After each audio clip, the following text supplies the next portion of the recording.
Hola, buenas tardes, ¿qué tal? Bueno, pues ya estamos por aquí con nuestros directos semanales. Hemos descansado durante las Navidades.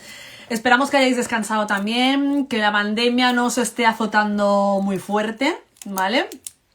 Tenemos que seguir cuidándonos, tenemos que seguir tomando precaución y tenemos que seguir resistiendo lo que nos va viniendo. Hoy vamos a empezar el año 2022 tocando un tipo de cáncer. Hola, tocando un tipo de cáncer que bueno, nos surge siempre la curiosidad de por qué pues tiene mucha más voz y se conoce mucho más el cáncer de mama que el cáncer ginecológico. Y una de las metas que nos hemos puesto como asociación de pacientes que somos es dar a conocer pues esa otra parte que también es tremendamente importante, que es el cáncer ginecológico, que además nos toca muy de cerca por el tema del cáncer de ovario, a las personas que somos portadoras, pero que cualquier mujer puede padecer cualquier tipo de cáncer ginecológico. Vamos a hablar con una persona muy especial. Ella es la doctora Àngels Sarcusa. Tiene una grandísima experiencia como jefa de oncología y ha tratado con pacientes con cáncer ginecológico pues prácticamente toda su vida. Yo creo que ya la tenemos por aquí, creo que se ha conectado, así que no voy a tardar en invitarla a compartir pantalla. Vamos a empezar a transmitir pues todas las preguntas que normalmente solemos recoger, que nos enviáis. Ya tenemos aquí a la doctora. Doctora, ¿qué tal? Buenas tardes. Hola, buenas tardes a todas. Gracias por compartir este ratito con nosotros y a estas horas de la noche, ¿eh? No hay ningún problema, estoy encantada de hacerlo y espero que sea provechoso para todos y todas esta charlita. O Pues sea sí. que cuando quieras, pues empezamos. Empezamos. Sobre todo lo que estaba comentando, doctora, era bueno, que nos llamaba la atención el por qué el cáncer de mama era mucho más conocido, la gente toma como más conciencia, ¿no? Y de alguna manera nos encantaría pues que el cáncer ginecológico impulsarlo un poco, ¿no? Es decir, vamos a intentar que también se conozca un poquito. Yo empezaría, si le parece, porque nos explique a grosso modo pues cuántos tipos de cánceres ginecológicos hay, más o menos, para ponernos en situación, ¿eh? Bueno, el cáncer ginecológico, en algunas ocasiones incluso el cáncer de mama se considera como un cáncer ginecológico, pero realmente no lo consideramos así, al menos los oncólogos. Hay tres tipos fundamentales de cáncer ginecológico. El cáncer de endometrio, que es el cáncer del cuerpo del útero, el cáncer de cervix, que es el cáncer del cuello del útero, y el cáncer de ovario y trompa. Realmente también existe el cáncer de vulva, pero su incidencia, su frecuencia es muy baja y realmente, bueno, no será objeto de esta charla. Yo te diría que sí que es cierto que realmente el cáncer de mama se lleva la palma en el cáncer de la mujer. También hemos de considerar que, bueno, es el cáncer más frecuente. Yo os voy a dar, porque creo que es muy interesante conocer las cifras del cáncer en España, y la SEOM, la Sociedad Española de Oncología Médica, que os recuerdo que en su web podéis entrar en cualquier momento en el apartado para público, para pacientes y para familiares, da cada año los datos de incidencia de cáncer. Y, por ejemplo, en el año 2020, que ya han sido publicados, pues en España se diagnosticaron 34.000 pacientes con cáncer de mama. En cambio, con cáncer ginecológico solamente se diagnosticaron 12.000, es decir, una tercera parte. De alguna manera, la repercusión social y sanitaria del cáncer de mama pues es mucho mayor realmente, porque hay muchas más mujeres afectadas, pero no por eso el cáncer ginecológico deja de ser tan o más importante, ¿no? Sobre todo porque, desgraciadamente, en uno de los cánceres más importantes de la mujer, como es el cáncer de útero y en el cáncer de ovario, no hay campañas de detección. Sabemos que las campañas de detección del cáncer de mama están establecidas en toda España y en muchísimos países del mundo. Y en el cáncer de cervix sabemos que la citología pues también nos sirve para prevenir, no, pero para diagnosticar de alguna manera de una forma muy precoz el cáncer de cervix. Desgraciadamente no existen estas campañas de screening, como muy bien sabéis todas, a nivel del cáncer de cuello uterino y del cáncer de ovario. Y esto implica pues que, entre otras razones, todo hay que decirlo también, y fundamentalmente pues por el tipo de tratamiento y por los avances terapéuticos en los últimos 25 años, la mortalidad por cáncer ginecológico es superior a la mortalidad por cáncer de mama. Es decir, en España tenemos unas cifras de supervivencia de cáncer de mama extraordinarias a nivel de cualquier país de Europa, de Estados Unidos y de Canadá. Y en los cánceres ginecológicos también. Sin embargo, tienen una supervivencia inferior al cáncer de mama.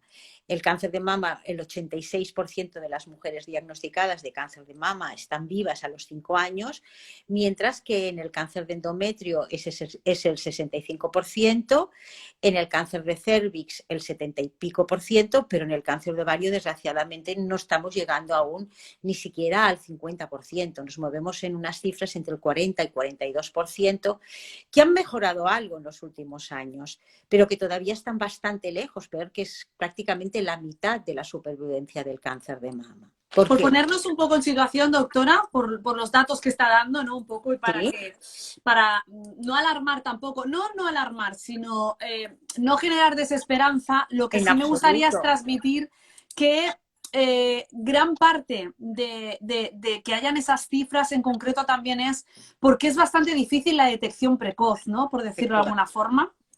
¿Qué ocurre? ¿Qué podríamos hacer en el caso, por ejemplo, de las portadoras que a lo mejor tienen una predisposición o de mujeres que no la tienen? ¿Cuáles serían los síntomas en concreto en estos dos tipos de cáncer que me ha dicho, el de ovarios y el de endometrio? ¿Alguno de los dos plantea un síntoma muy evidente que se pueda detectar?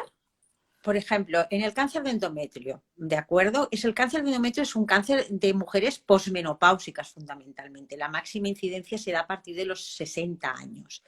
Y el síntoma más frecuente es la pérdida de sangre, es decir, una mini regla cuando ya hace años que no tienes la regla. Evidentemente, es un síntoma muy evidente y que llama muchísimo la atención de la mujer, con lo cual inmediatamente pues va al ginecólogo. Eso hace que la inmensa mayoría de pacientes con cáncer de útero, de cuerpo de útero, de endometrio, se diagnostiquen en fases muy tempranas, con lo cual su pronóstico es mejor. Ese es el síntoma fundamental del cáncer de endometrio. ¿Cuál es el síntoma fundamental del cáncer de ovario? El cáncer de ovario es mucho más silente, es decir, es mucho más difícil de diagnosticar precozmente. Luego podemos hablar de las campañas de screening, si te parece, de lo que pueden aportar. Que realmente en el cáncer de ovario la sintomatología inicial es muy inespecífica. Muchas veces son molestias vagas, difíciles de precisar a nivel abdominal, sobre todo en la parte baja del abdomen. Incluso en mujeres premenopáusicas, en mujeres que están teniendo las reglas, se puede confundir estas molestias con molestias por la misma regla, por la misma menstruación. Sí que es verdad que el cáncer de ovario en general se da en mujeres de una edad que en muchos casos ya no tienen la regla, ya son posmenopáusicas. Esas molestias vagas, inespecíficas, pues siempre tienen que ser un motivo más que de alarma, de atención. Nadie nos conocemos mejor que las propias mujeres, que nosotras mismas, ¿no? Es decir, sabemos cómo nos sentimos cuando nos sentimos bien y realmente cuando algo no acaba de ir del todo bien. Entonces, como yo siempre hablo con mis pacientes, vale más ir una vez de más que de menos a tu médico de cabecera o a tu ginecólogo. Yo creo que es importante también la educación de las revisiones ginecológicas, ¿de acuerdo? Es decir, incluso en mujeres posmenopáusicas, que son donde precisamente muchos de estos cánceres ginecológicos se llevan, bueno, son los que hay, ¿no? Es decir, la revisión ginecológica actualmente ha perdido ya aquella especie de tabú o de pereza que igual nuestras madres tenían o muchas personas, muchas mujeres, mejor dicho, de 45, 50, 55 años, sobre todo cuando pierden la regla, pues parece que pierden el interés o creen que la exploración ginecológica ya no es necesaria. Y sí, sigue siendo necesaria. En la mayoría de países europeos y también aquí, las revisiones ginecológicas se pueden mantener a lo largo de los años. Y una cosa es una revisión ginecológica, otra cosa es la citología, que también tiene un ritmo diferente. Pero, como digo, las molestias inespecíficas, el peso, el sentirse diferente, incluso simplemente molestias que uno podría atribuir pues, al estreñimiento o podría atribuir a la obesidad, etcétera, hay que tener un poquito de precaución, de prudencia, como digo, vale más ir una vez de más que una vez de menos. Claro, el problema aquí también, a veces nos planteamos con muchas pacientes que hablan que igual tienen ciertos síntomas y esos síntomas ni ellas mismas lo pueden asociar a la posibilidad de algo ginecológico, sino a lo mejor son síntomas que enfocan más como si fuera algún malestar estomacal, algún malestar más del aparato digestivo. Y cuando van, por ejemplo, al médico de cabecera, de atención primaria, también pues suelen encajarlo más en un proceso pues de algún malestar digestivo. Quizá el mensaje sería, doctora, escúchate a ti misma, ¿no? Escucha esa Totalmente. anomalía que tienes y si continúa en el tiempo y no es algo puntual, vamos a darle más importancia y vamos a pensar en la posibilidad de que la parte ginecológica puede tener esos síntomas, ¿no? Absolutamente. El aparato ginecológico, incluso en No, mujeres... no se le oye, doctora, ahora. ¿Se ha cambiado el volumen? Ahora. Había tapado algo. No, me refiero que esa sintomatología, el escucharte a ti mismo, no solamente a nivel de la detección de un cáncer ginecológico precoz, sino en cualquier caso, en cualquier circunstancia de salud, es importante. Como digo, nadie nos conocemos mejor que nosotras mismas, ¿no? Y realmente sí que es cierto que a veces esta sintomatología vaga puede ser incluso ignorada, o, bueno, darle poca importancia por parte del médico de cabecera. Yo creo que debemos ser insistentes las mujeres, ¿eh? Debemos ser insistentes y cuando algo nosotras creemos que no funciona del todo bien, hay que ser insistentes y pedir una visita al médico de cabecera, al ginecólogo, de una forma, yo diría, no descarada, pero llamémosle insistente, ¿no? ¿Por qué? Porque, como sigo diciendo, pues una exploración ginecológica, incluso una ecografía ginecológica, una citología ginecológica, son procedimientos muy sencillos, muy económicos. Y sobre todo también es cierto que no tienen ningún tipo de morbilidad, es decir, de molestias. Prácticamente no hay ningún riesgo por una ecografía ginecológica, por una citología ginecológica, por una exploración vaginal ginecológica. Es decir, que hay muy poco a perder y mucho a ganar. Bueno, vamos aprendiendo. Esto es como si hiciéramos un mini taller súper interesante porque hemos visto que el cáncer de endometrio de alguna manera nos da una pequeña pista más, que es ese sangrado anormal cuando ya no toca. Sí. También nos ha comentado que ese cáncer de endometrio es más usual en las mujeres posmenopáusicas a partir de cierta edad. Vamos a centrarnos ahora un poco en el cáncer de ovario, que es donde tenemos esos síntomas inespecíficos. ¿Es usual en una edad temprana? ¿Es usual en una edad posmenopáusica? ¿Siempre es atribuible a una mutación genética heredada? ¿En qué contexto encontraríamos el cáncer de ovarios? Realmente el cáncer de ovario tiene la edad media de diagnóstico del cáncer de ovario está entre los 55 y los 65 años, ¿de acuerdo? Es decir, que habitualmente se da en mujeres posmenopáusicas. Sí que es cierto que existen casos diagnosticados mucho antes, no tan solo en mujeres portadoras de mutaciones, BRCA o cualquier otro tipo de mutación, pero lo que llamamos el cáncer de ovario esporádico, es decir, no relacionado con una mutación no oncogénica, pero que la frecuencia en mujeres por debajo de 45 o 50 años es muy inferior a la de edades superiores. En cambio, en las mujeres portadoras de mutaciones BRCA1 o BRCA2 o algunas otras mutaciones menos conocidas en general, pero que también son muy relevantes, pueden aparecer en edades mucho más precoces. ¿Por qué? Pues porque el riesgo de padecer un cáncer de ovario en una mujer portadora de BRCA1 o BRCA2, una mujer sana, es mucho mayor que en una mujer no portadora de esa mutación. Ahora nos centraremos en estas dos únicas mutaciones.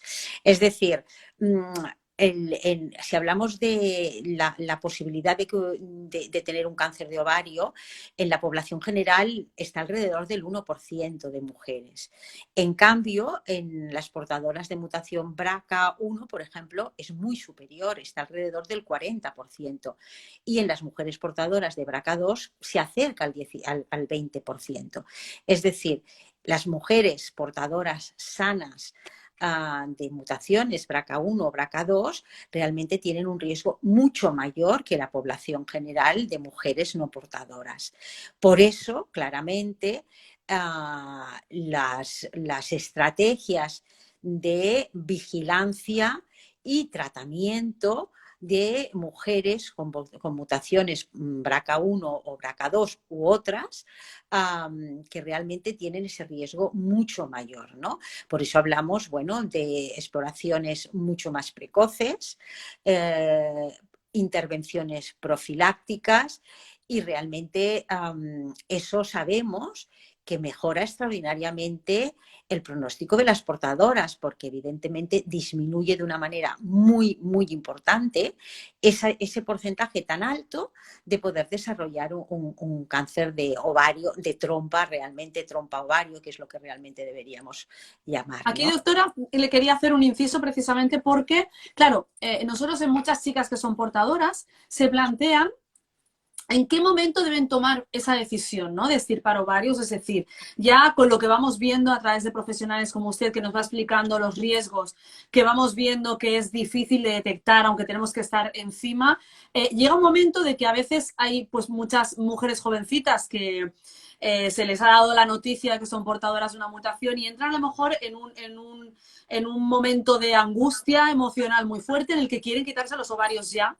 Y algunas otras, pues que a lo mejor todavía desean tener hijos. Y están... ¿En qué momento o cuál sería el momento más idóneo, aunque ya sé que, no, que cada persona es un mundo, ¿no?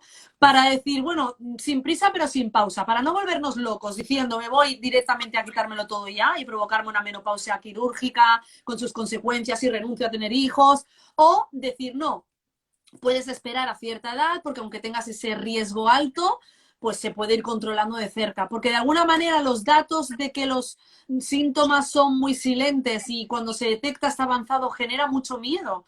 Entonces, está esa circunstancia de decir qué decisión tomo, ¿no? Como profesional, ¿qué le podría decir a alguien que está en esa situación?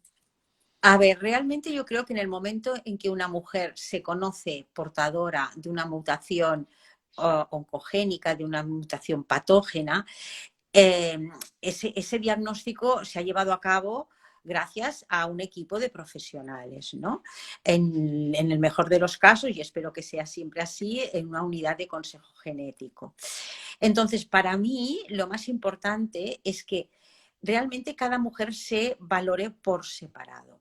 No es lo mismo diagnosticar de una mutación BRCA1 o BRCA2 a una mujer de 45 años que a una chica de 28.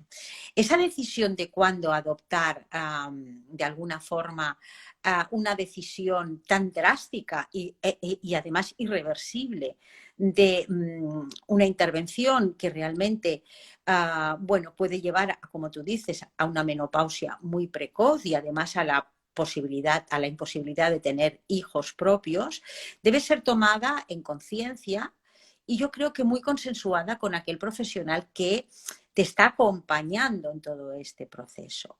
Yo diría que está claro que las guías internacionales en general, incluso las nuestras, recomiendan la oforectomía bilateral en las mujeres que ya han tenido, evidentemente, sus hijos entre los 35 y los 40 años, ¿de acuerdo?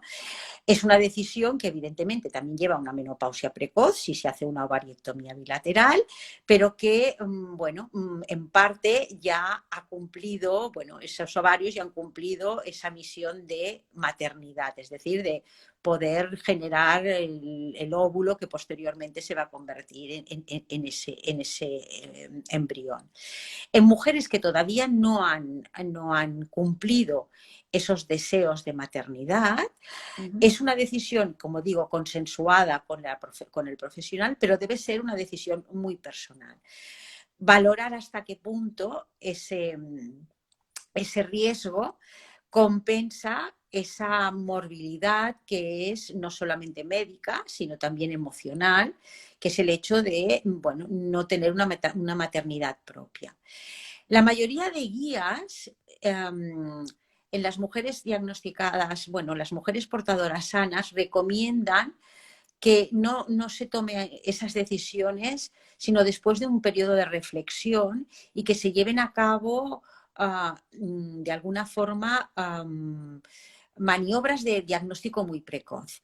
¿Qué maniobras son estas? Bueno, pues son mujeres que son sometidas a ecografías ginecológicas y determinación de antígeno K12.5 de manera muy frecuente. Hay guías que hablan de cada 4 meses, hay guías que hablan de cada 6 meses y realmente tienen unos resultados muy buenos en el sentido de que estas políticas de seguimiento muy real, o sea, muy seguido, diagnostican realmente los tumores, muy pocos tumores se diagnostican antes de que la paciente haya, o la mujer en este caso, porque no está enferma, haya tomado la determinación. También es verdad que hay que valorar pues el hecho de que hay mujeres que, conociendo este riesgo, porque no hemos de olvidar que es un riesgo compartido entre el cáncer de ovario y trompa, de superficie peritoneal también, y el cáncer de mama, que sabemos que es, que son incapaces de vivir con esta situación. El tema de la salud mental, por decirlo de alguna manera, de las mujeres, no solamente de las mujeres con cáncer, que realmente se ha trabajado mucho y se están haciendo muchas cosas, sino de este grupo de mujeres y de hombres, porque realmente sabemos que hay hombres portadores de mutaciones patogénicas que conllevan un alto riesgo de cáncer, es un tema que hemos de empezar a tener muy en cuenta. ¿Por qué? Pues porque esa, como tú has dicho antes, esa angustia, pero ese miedo larvado que muchas veces se queda muy dentro y que no deja de hacer que no vivas plenamente, sino que realmente estés más enferma por el que puede ser que por el que es importante. Yo he tenido un par de pacientes que no toleraron esta situación y a los 25 y 27 años decidieron, bueno, pues hacerse una oforectomía bilateral, ¿no? Y realmente cuesta muchas Renunciando a muchas veces, cosas, entiendo, tan jóvenes, claro. bueno, renunciando a muchas cosas. Eran casos muy especiales en los que realmente había una historia familiar absolutamente muy florida, con muchas experiencias previas muy duras y en las cuales ellas no se vieron capaces de afrontar ese riesgo vital y prefirieron optar por una solución muy respetable y que nosotros respetamos, pese a que realmente costó, y no fue sencillo, pero al final los deseos de la paciente tienen un peso muy, muy importante, los deseos de esa mujer realmente. Por supuesto, nosotros siempre transmitimos al final que la decisión siempre tiene que ser tomada de forma muy personal, porque al final las consecuencias de esa decisión, vaya mejor el tema, vaya peor, siempre deben recaer sobre esa decisión mía propia. Si no, en algunos casos nos hemos encontrado pacientes que a lo mejor han tomado la decisión motivadas por el miedo o porque a lo mejor algún familiar cercano también lo ha tomado, se han sentido un poco como empujadas y sabemos que luego eso pesa mucho, sobre todo después del resultado obtenido. Aprovecho, doctora, para preguntarle también, bueno, para preguntarle no, para ratificar entonces un dato que ha dado que yo creo que es importantísimo y que nos gustaría que todos los oyentes cuando nos escuchen pues tengan en cuenta, es que mientras se toma esa decisión de extirpar ovarios, sí podemos hacer algo. Y son esos controles de ecografías, ¿no? Y esos controles de marcadores tumorales, aunque tengan mayor o menor fiabilidad dentro de la parte médica o científica, pero como mínimo nos aproxima a estar un poco más encima del tema que si nos desentendemos de la parte ginecológica y no aparecemos por el ginecólogo durante años, ¿no? Yo alguna vez cuando hablo con profesionales siempre nos transmitís, no, no, no, esto no es una seguridad y sigue habiendo riesgo y una mujer puede estar hoy perfecta y en 3 meses ver algo a nivel del peritoneo, cualquier historia. Pero me ha encantado el mensaje que lanzan, el que dice, por otro lado, antes de tomar esa decisión y yo sopesar si quiero tener hijos y acercarme a una edad un poco más cercana a la menopausia, pues el hecho de hacer esos controles sí que nos da alguna esperanza, ¿no? De detectar Desde algo luego que que no sea sí. en un estadio tan avanzado que sea irremediable, ¿no? Desde luego que sí, desde luego sí. Y además sigo diciendo que las mujeres portadoras son conocedoras de esa mutación porque un equipo de profesionales les ha dado esa información. Y ese equipo de profesionales también es el que va a velar por ese seguimiento estricto, por ese acompañamiento global que supone el conocerse portador de una mutación patogénica, ¿no? Ya sea BRCA, ya sea cualquiera de ellas. Y que en cualquier momento, bueno, pueden empezar a informar sobre las posibilidades, sobre el recorrido de cada mujer. Cada mujer es diferente, sin lugar a dudas, y no solamente desde el punto de vista físico, sino también emocional, ¿no? Y realmente no, es mucho más difícil tomar estas decisiones en mujeres mucho más, muy jóvenes, que no han tenido hijos o que han tenido, pero realmente siguen siendo muy jóvenes, porque, bueno, la morbilidad de estas intervenciones, la sabemos, pero que con estas políticas de seguimiento y de control periódico, pero concienzudo, por decirlo de alguna manera, creo que las posibilidades del riesgo son más bajas, ¿no? Hasta que llegue el momento en que se decida hacer esa intervención. En medicina, como todo en la vida, no hay nada al 100% seguro. Y también es verdad que sabemos que hay mujeres portadoras de mutaciones que no van a desarrollar en su vida ese tumor de mama o ese tumor ginecológico. Con lo cual, siempre hemos de sopesar. También decir que sí que es cierto que cada vez sabemos más y cada vez tenemos, sobre todo, más series de muchas miles y miles y miles de pacientes, pero también muchas miles de mujeres portadoras que se van siguiendo en muchísimos países. Esas bases de datos son comunes, se publican muchísima información para que vayamos sabiendo cada día un poco más de cuándo tomar esa decisión y no hacerlo ni demasiado pronto ni demasiado tarde. Qué bien.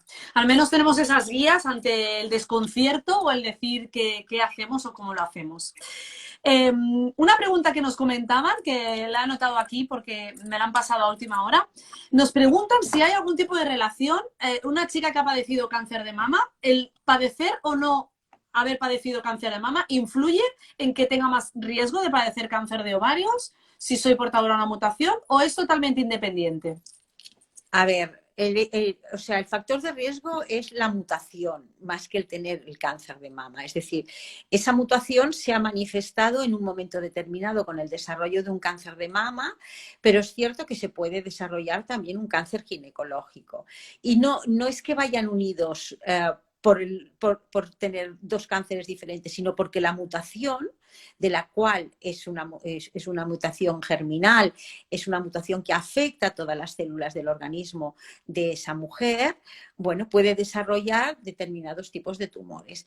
También sabemos que las mutaciones de BRCA no solamente están relacionadas con el cáncer de mama y ovario, hace varios años que se conoce que también están relacionadas, pueden estarlo en un porcentaje muy pequeño con el cáncer de útero, tal como hemos dicho antes, algún tipo específico de cáncer de útero, con el melanoma, que es un cáncer de piel, y en los hombres con el cáncer de próstata y también con el cáncer de páncreas. Es decir, cada vez sabemos más y eso es importante. Vamos a intentar olvidar esta pequeña parte de los otros cánceres de momento durante un tiempo para no agobiarnos, pero bueno, No, son datos que están ahí, son porcentajes muy pequeñitos, son pero muy bajas, porcentajes muy bajos comparados con los que estamos hablando, bajísimos. Pero bueno, motivo suficiente como para cuidarnos, no solamente emocionalmente, sino en la alimentación, el deporte, en todo eso que hacemos las asociaciones, tenemos muchos más motivos para decir, vamos a cuidarnos, que hay por ahí otras cositas que se van descubriendo.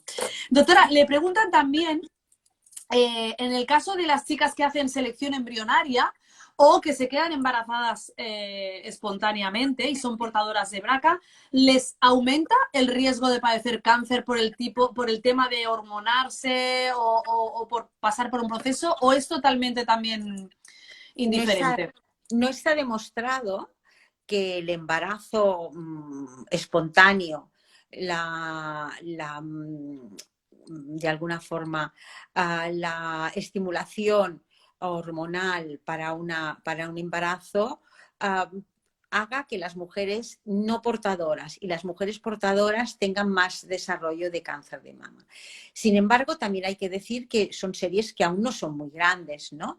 Pero es verdad que actualmente nadie desaconseja en una mujer que ha tomado esa decisión el interrumpir un embarazo. Sabemos que, bueno, en una mujer portadora las posibilidades de que su hijo tenga esa mutación son del 50%, con lo cual, bueno, pues el diagnóstico preimplantacional y puede ayudar de alguna manera a tomar una decisión de llevar adelante o no un embarazo. Y en los embarazos espontáneos, pues de alguna forma exactamente lo mismo, ¿no? Por decirlo de alguna manera, es una decisión de la mujer asumiendo un riesgo no demostrado por ahora de que eso vaya a influir negativamente en su recorrido vital y, bueno, asumiendo el riesgo de que su hijo o hija pues tendrá una posibilidad del 50% de ser portador de esa mutación. Uh-huh. Pues muy bien, pues para concluir, porque ya llevamos media horita y me sabe mal por el tiempo que le No, estamos no, robando, en vamos a tocar absoluto. un tema que es importante, que también lo habíamos anunciado, que es el tema de las cirugías, ¿no? No solo las profilácticas en el caso de las mujeres portadoras, sino vamos a centrarnos en las cirugías cuando hay un proceso oncológico, ¿no? El por qué, pues bueno, querríamos saber exactamente por qué es importante, si incide en el pronóstico o en la posibilidad de recaída de la paciente, para que cualquier chica o mujer que se encuentre en una situación así, pues intente hablar con sus profesionales médicos, con quienes les entiendan, con su equipo, pero tengan muy en cuenta pues la importancia de la cirugía, ¿no? Absolutamente, sí. A ver, en cualquiera de los 3 cánceres ginecológicos que hemos hablado, la cirugía es fundamental. ¿De acuerdo? Es probablemente el arma terapéutica más importante. Si nos centramos en cáncer de ovario, porque probablemente es el que más interesa a las personas que nos están escuchando, la cirugía se ha demostrado que es el factor más importante para la curación de la mujer. Es decir, el cáncer de ovario se tiene que intervenir y cuanto más radical sea la cirugía, más reglada, y eso significa siguiendo unos procedimientos que están establecidos por las sociedades científicas internacionales que hacen que se haga la cirugía mejor posible. ¿Por qué? Porque sabemos que una cirugía no bien hecha comporta un peor pronóstico pese a que después se tenga que hacer quimioterapia. En la inmensa mayoría de casos de cáncer de ovario, independientemente de la cirugía, se deberá hacer quimioterapia después de la cirugía. En las mujeres portadoras, pues posteriormente se tendrán que hacer el tratamiento con inhibidores de PARP en muchos casos. Pero lo que sí que es cierto, y centrándonos en la cirugía, es que es imprescindible para tener las máximas probabilidades de curación de un cáncer de ovario, que la cirugía sea lo que llamamos una cirugía radical. Es decir, que siga esos procedimientos, que se saque todo lo que se tiene que sacar durante la cirugía, que esa cirugía sobre todo se lleve a cabo por manos expertas que sepan qué tipo de cirugía y cómo se debe hacer. ¿Qué me refiero con manos expertas? Una cirugía por un cáncer de ovario puede durar horas, porque podemos abrir ese abdomen y encontrar más enfermedad de la que nosotros pensábamos cuando hemos hecho el TAC o hemos hecho el PET, etc. Entonces, las manos expertas, los equipos expertos, cirujanos, anestesiólogos, rehabilitadores, todos los que llevan a cabo esa cirugía han de estar muy preparados y con mucha experiencia en la cirugía de cáncer de ovario, porque son ellos los que van a conseguir, con esa experiencia de casos y casos y casos, el poder hacer una cirugía radical. Es decir, el hacer todos esos procedimientos para conseguir que no quede nada de enfermedad en ese abdomen visible, como mínimo visible. Es evidente que no podemos saber la enfermedad microscópica, las células que pueden estar adheridas a una determinada víscera, pero toda aquella que nosotros veamos debe ser extirpada. Por eso es tan importante, delante de un diagnóstico de un cáncer de ovario, tener muy claro qué equipo va a ser el que te va a tratar, dónde te van a tratar y quién va a ser que va a hacer esa cirugía. ¿Por qué? Porque es evidente que cuanta más experiencia, más experteza, más número de casos haya hecho ese equipo de cirugía, más posibilidades hay de que se haga una cirugía reglada, radical, sin residuos de enfermedad, con menos complicaciones, con un posoperatorio más corto, que también implicará pues, una mejor recuperación, un inicio de quimioterapia complementaria antes, y todo eso son factores que van sumando para que el pronóstico de las mujeres, de las pacientes, sea mejor. Hay estudios que ya han demostrado que una cirugía bien hecha puede llegar a aumentar en un 20, un 30, hasta un 40% las posibilidades de estar viva y sin enfermedad a 5 años. Y eso es brutal, es muy importante. Porcentaje alto en medicina, sí. Un porcentaje muy alto. Por eso yo soy muy partidaria de que este tipo de cirugías, que nosotros llamamos cirugías muy complejas, se lleven a cabo en centros específicos con gran experiencia en la cirugía de cáncer de ovario. Y bueno, yo creo que en toda España existen estos centros. En Cataluña, que es donde yo trabajo, realmente ya no se puede operar cáncer de ovario, sino es a nivel público estoy hablando, ¿eh? No se puede operar el cáncer de ovario si no es en un número, en unos determinados hospitales. Hay 8 hospitales únicamente en Cataluña que tienen permiso por parte de las autoridades sanitarias para operar cáncer de ovario, precisamente para evitar que este tipo de cirugías tan importantes para la curación de la paciente se lleven a cabo por equipos que realmente no tienen esa experiencia, en hospitales con menos casos o en organizaciones que tienen menos experiencia, etcétera.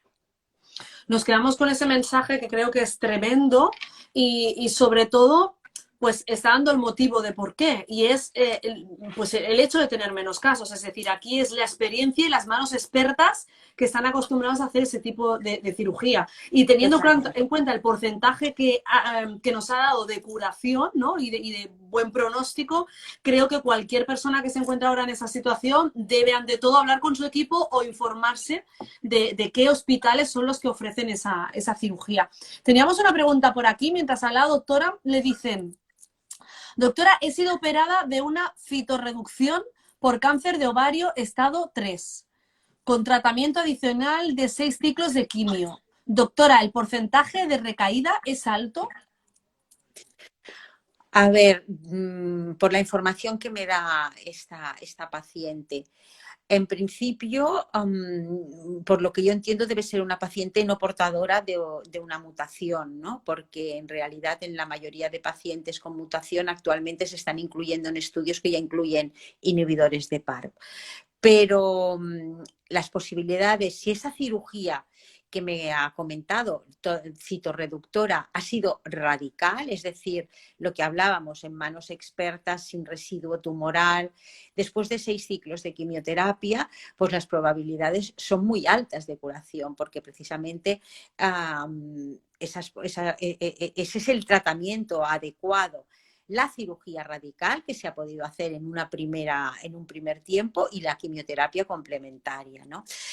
Con esta información yo creo que esta persona, esta chica, esta mujer, esta persona puede estar tranquila de que se ha hecho lo correcto y de que las probabilidades de curación son muy altas, pero que sin duda pues tendrá que seguir sus controles, tendrá que seguir su seguimiento y sobre todo lo que hemos hablado antes y tú has dicho muy bien, a hacer una vida lo más saludable posible, porque sabe Ay, se ha ido la voz. Ahora. esos hábitos de vida son realmente un factor súper importante para que las cosas vayan todavía mejor. Una dieta saludable, un ejercicio físico, una forma de vivir la vida sin angustia, y eso es lo más importante. No nos cansamos de decir eso, no nos cansamos de lanzar ese mensaje y seguiremos lanzándolo, aunque sea ahí algo repetitivo, porque creo que es blanco y en botella, ¿no? Como decíamos. Pues ya, yo querría terminar ya, doctora, porque me sabe muy mal, llevamos casi 40 minutos. La última pregunta para cerrar un poco, ¿hacia dónde cree que vamos? En el tema ginecológico, en concreto, en las cirugías preventivas, habíamos oído, nos habían pasado alguna vez la nota de que quizá en un futuro solamente extirparan las trompas, ¿no? Porque se había estudiado que a lo mejor el tumor se iniciaba en las trompas y eso evitaría pues tener que pasar por una menopausia quirúrgica. ¿Eso sigue así? ¿Es cierto? ¿No es cierto? ¿Por dónde vamos? No. Hay algunos estudios con pocos casos que realmente están haciendo un seguimiento a largo plazo, en que parece que sin necesidad de sacar los ovarios o manteniendo un único ovario o parte de un ovario que mantenga la función hormonal, puede hacerse, o sea, puede ser una cirugía correcta, porque ahora sabemos que en realidad el cáncer de ovario se origina en las trompas, ¿no? En la inmensa mayoría de los casos, ¿no? Y después, bueno, por el tipo por la específica anatomía del aparato genital femenino se afecta al ovario. Hay estudios en marcha que yo creo que en los próximos años ya darán resultados mucho más maduros y resultados que pueden cambiar nuestra práctica asistencial porque puedan incluirse en las guías clínicas y que pueden haber mujeres que realmente no precisen de esta cirugía radical, sacar ambos ovarios y sacar ambas trompas, y que puedan mantener un remanente ovárico de tal manera que su función hormonal se mantenga, lo cual conllevará también una calidad de vida muchísimo mejor que cuando se hace esa menopausia irreversible y definitiva. Pues muchísimas gracias, doctora. Yo Gracias creo que a hasta vosotros. aquí todas las preguntas más que contestadas de una forma muy entendible y muy amena. Esperamos que os haya ayudado y gracias por estar sobre todas estas horas. Un abrazo muy fuerte. Gracias a vosotras y cuando quieras volvemos a hablar de otras cosas. Eso, la cogeremos, que tenemos ahí muchos temas que hablar. Un beso. Adiós. Gracias a todos y todas. Adiós. Bueno, pues hasta aquí el directo de hoy. Nos vemos la semana que viene. Nos quedamos con un mensaje muy bueno que nos ha dicho la doctora, sobre todo esas cirugías, pues tener muy en cuenta que tiene que ser un equipo de profesionales con bastante experiencia, porque de esas cirugías va a depender quizá en gran medida la probabilidad de curación o la recaída. Nos vemos la semana que viene, esperamos que continuemos el ritmo de seguir hablando de temas que os vayan interesando y recordad que podéis enviarnos vuestras preguntas a info@amoasociacion.org o a través de nuestro WhatsApp o a través de nuestra página o a través de redes. Un besito muy fuerte. Hasta pronto.